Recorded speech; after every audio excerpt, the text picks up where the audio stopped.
एक नगर में एक सेठ और एक गरीब का घर पास में था। सेठ को कभी मलाल न था कि एक गरीब उसका पड़ोसी है। पड़ोसी की बेटी का नाम रुक्मणी था, जो अब सयानी हो चुकी है। सुनो जी, रुक्मणी बड़ी हो गई है, हमें उसके हाथ पीले कर देने चाहिए। याद है ना गुरुजी की बात?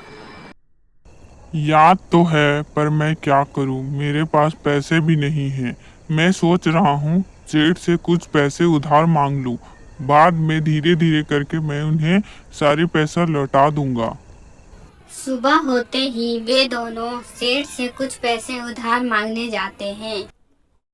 अरे रामू, तुम यहाँ क्या कर रहे हो? कुछ काम है क्या? हाँ मालिक, काम तो है। वो कुछ पैसे उधार चाहिए थे। मेरी बेटी का शादी कराना है। जैसे ही पैसे आ जाएंगे मेरे पास, मैं धीरे धीरे करके आपको लौटा दूंगा। ओहो, थोड़ी देर पहले तुम आते तो मैं तुम्हें पैसे दे देता रामू, पर मैं क्या करूं, मैंने सारा पैसे अपने कारोबार में लगा दिया। अभी तो मेरे पास एक भी रुपया नहीं है। सेठ के बातों से उन्हें समझ आ गया था कि सेठ मन बना चुके हैं उन्हें पैसा ना देने की।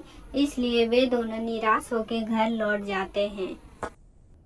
उसी रात सेठ के घर में एक चोर चोरी करने के इरादे से घुस जाता है।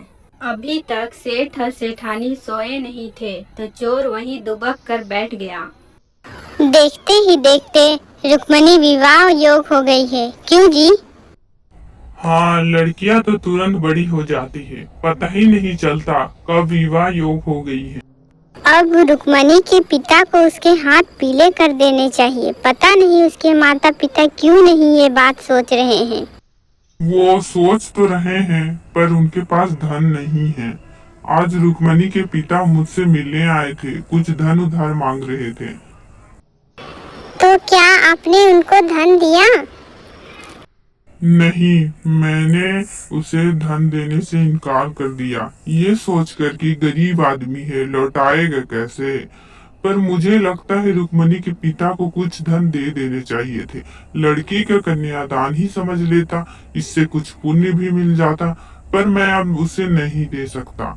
जिसे मैं धन के लिए एक बार मना कर देता हूँ, उसे दोबारा धन नहीं देता। चोर ने सेठ के घर से धन की पोटली चुरा ली और सेठ के घर से निकल आया। सेठ के घर से निकलकर उसे याद आया कि उसकी पत्नी ने कुछ बर्तन चुरा कर लाने को बोला था। वो तो भूल गया, पर अब वो दोबारा सेठ के घर में घुसने से उसे सुरक्षित नहीं लगा। तो उसने सोचा गरीब के घर से कुछ बर्तन चुरा ले जाता हूँ। यह सोचकर वो गरीब के घर में बर्तन चुराने के उद्देश्य से घुस गया। तो सेठ ने धन देने से इनकार कर ही दिया। का सही भी है, वो व्यवहारी आदमी है, उसे धन का लेन देन करना होता है। हम उसे समय पर धन नहीं लौटा पाते तो उसका व्यापार की पूंजी अटक जाती। अब उसे भी अपना सोचना होगा। परंतु आप जानते हो ना, रुक्मणी की उम्र 16 वर्ष हो चुकी है और उस सन्यासी बाबा ने कहा था कि अगर इसके 17 वर्ष के होने तक इसका विवाह ना किया तो रुक्मणी की मृत्यु हो जाएगी। रुक्मणी को 17 वर्ष के होने में केवल 4 मास शेष बचे हैं। नहीं तो हमारी इकलौती बेटी हमें बुढ़ापा में बेसहारा छोड़कर भगवान को प्यारी हो जाएगी। चोर चुपके से उनकी बातें सुन रहा था। चोर ने सोचा, मैं तो मौज मस्ती के लिए चोरी करता हूँ, असली पैसे की जरूरत तो इन्हें है। क्योंकि वो जानता था कि बेटी को खोने का दर्द क्या होता है। वह चोरी किया गया बैग छोड़ जाता है, बदले में कुछ बर्तन चोरी कर ले जाता है और लिख देता है, सेठ के तरफ से, चोर।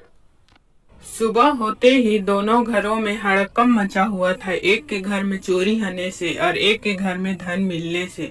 तो एक पल को गरीब ने सोचा, क्यों न धन छुपा लूं, रुक्मणी का विवाह कर दूंगा। फिर उसने सोचा कि लोग पूछेंगे तो क्या कहूंगा, कहाँ से धन आया, और लोग शक करेंगे कि सेठ के घर मैंने चोरी की। मुझसे अच्छा तो वो चोर ही अच्छा निकला, जिसने मेरी व्यथा सुनकर चुराया हुआ धन रुक्मणी के विवाह के लिए छोड़ चला गया। अब एक चोर इतनी दयालुता दिखा सकता है तो मैं क्या ईमानदारी नहीं निभा सकता। गरीब सेठ को अपने घर लाकर चोर की लिखी हुई बात भी पढ़वाई।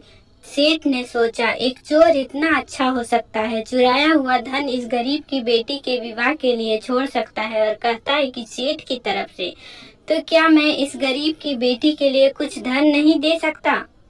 उसने गरीब को उस पोटली से आधा धन दे दिया। तो ये धन रुक्मणी के विवाह के लिए, और इसे लौटाने की भी जरूरत नहीं है। जी, आप बहुत अच्छे हैं। अच्छा ना तो मैं हूँ ना तुम हो। अच्छा तो वो चोर था जिसने रुक्मणी के विवाह की व्यवस्था कर दी। मेरे पास धन होते हुए भी मैं तुम्हें ना दे सका, और वो चुराया हुआ धन भी तुम्हें दे गया।